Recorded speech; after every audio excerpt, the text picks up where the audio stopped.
Lokesh red book పేరుతో రాజకీయం చేస్తే కవిత తమ పార్టీ రంగైన పింక్ బుక్ పేరుతో రాజకీయం చేస్తున్నారు. మా నాన్న మంచోడు, నేను మూర్ఖుడునని లోకేష్ ప్రకటించుకుంటే కవిత కూడా మా నాన్న మంచోడు కానీ నేను రౌడీని అని హెచ్చరిస్తున్నారు. లోకేష్ స్టైల్ కవితకు నచ్చిందేమో కానీ ఫాలో అయిపోతున్నారు.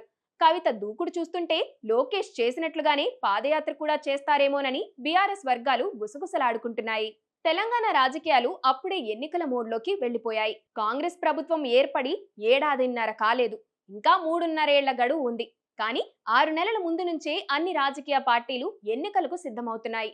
బీఆర్ఎస్ పార్టీ కూడా అదే దారిలో ఉంది.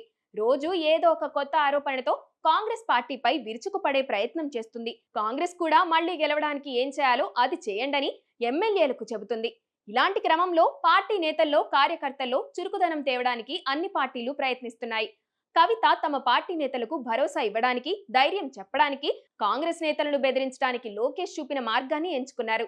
పింక్ బుక్ పేరుతో ఇప్పటికే హెచ్చరికలు ప్రారంభించారు.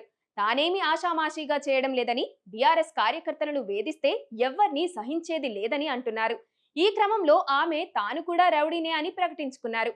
కవిత ప్రకటన వైరల్ గా మారింది.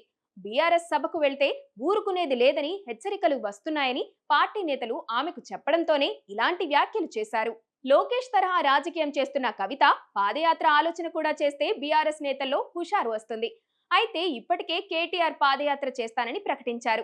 అందుకే కవిత ఉమ్మడి నిజామాబాద్ జిల్లా వరకు, అంటే తనకు బాధ్యత ఇచ్చిన జిల్లా వరకు పాదయాత్ర చేసే ఆలోచన చేయవచ్చని అంచనా వేస్తున్నారు.